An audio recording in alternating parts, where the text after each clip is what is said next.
دن بدن کھلنے لگا ہے نعمت الاسلام یہ۔ بسم اللہ الرحمن الرحیم۔ صرف 5 منٹ کا مدرسہ قرآن و حدیث کی روشنی میں 121واں دن 1 جمادی الاولی۔ نمبر 1، اسلامی تاریخ۔ وہ مبارک گھر جہاں آپ صلی اللہ علیہ وسلم نے قیام فرمایا۔ رسول اللہ صلی اللہ علیہ وسلم جب مکہ سے ہجرت کر کے مدینہ آئے تو یہاں کے لوگوں نے آپ کا پرجوش استقبال کیا۔ قباء سے مدینہ تک راستے کے دونوں جانب صحابہ کرام کی مقدس جماعت صف بنائے ہوئے کھڑی تھی۔ جب آپ مدینہ میں داخل ہوئے تو ہر قبیلے اور خاندان والا خواہش مند تھا اور ہر شخص کی دلی تمنا تھی کہ حضور صلی اللہ علیہ وسلم کی میزبانی کا شرف ہمیں نصیب ہو۔ چنانچہ آپ کی خدمت میں اونٹنی کی نکیل پکڑ کر ہر ایک عرض کرتا کہ میرا گھر، میرا مال اور میری جان سب کچھ آپ کے لیے حاضر ہے، مگر آپ انہیں دعائے خیر و برکت دیتے اور فرماتے اونٹنی کو چھوڑ دو، یہ اللہ کے حکم سے چل رہی ہے، جہاں اللہ کا حکم ہوگا وہیں ٹھہرے گی۔ اونٹنی چل کر حضرت ابو ایوب انصاری رضی اللہ عنہ کے مکان کے سامنے رک گئی۔ سیدنا ابو ایوب انصاری رضی اللہ عنہ نے انتہائی خوشی و مسرت کے عالم میں کجاوا اٹھایا اور اپنے گھر لے گئے۔ اس طرح انہیں رسول اللہ صلی اللہ علیہ وسلم کی میزبانی کا شرف حاصل ہوا۔ آپ نے 7 ماہ تک اس مکان میں قیام فرمایا۔ نمبر 2، اللہ کی قدرت۔ انسان کی پیدائش 3 اندھیروں میں۔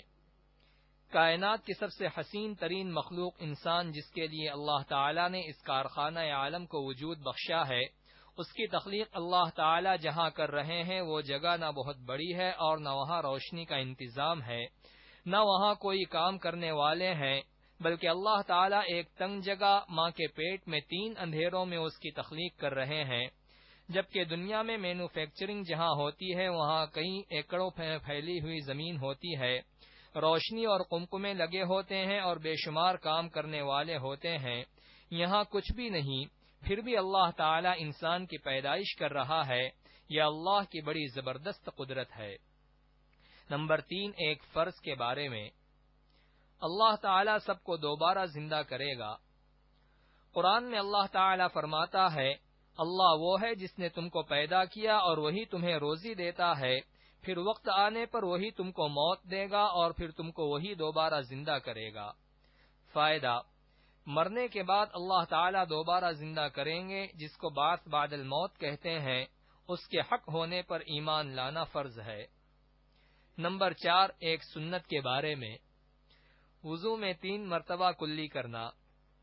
حضرت علی رضی اللہ عنہ رسول اللہ صلی اللہ علیہ وسلم کے وضو کی کیفیت بیان کرتے ہوئے فرماتے ہیں کہ رسول اللہ صلی اللہ علیہ وسلم نے 3 بار کلی کی۔ نمبر 5، ایک اہم عمل کی فضیلت۔ مسلمان کو کپڑا پہنانا۔ رسول اللہ صلی اللہ علیہ وسلم نے فرمایا، جس نے کسی مسلمان کو کپڑا پہنایا، جب تک اس کے بدن پر اس کا ایک دھاگا بھی رہے گا وہ اس وقت تک اللہ کی حفاظت میں رہے گا۔ نمبر 6، ایک گناہ کے بارے میں۔ والدین کی نافرمانی اور ظلم کرنا۔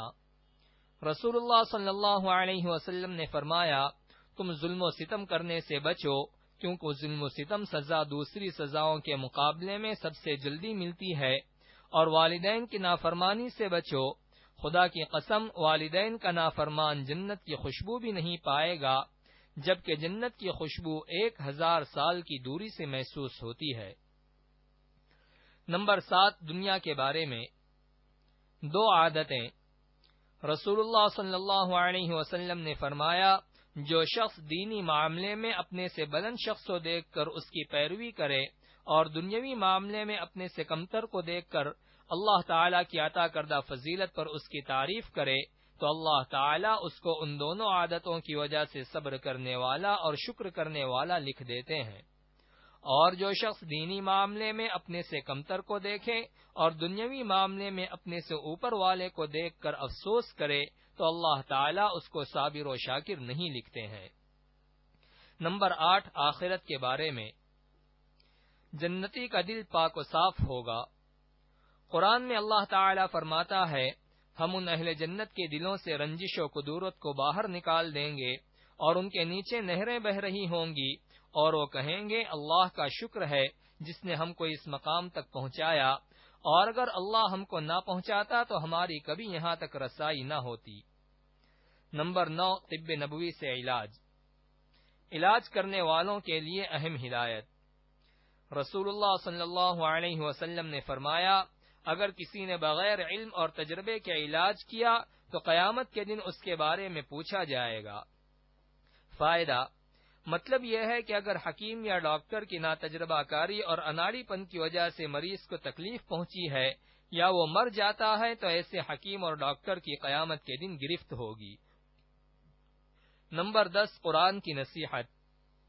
قرآن میں اللہ تعالی فرماتا ہے، اے ایمان والو، جب تم میں سے کسی کو موت آنے لگے تو وصیت کے وقت شہادت کے لیے تم مسلمانوں میں سے 2 انصاف پسند آدمی گواہ ہونے چاہیے، یا پھر تمہارے علاوہ دوسری قوم کے لوگ گواہ ہونے چاہیے، جیسے تم سفر میں گئے ہو پھر تمہیں موت کا حادثہ آ جائے۔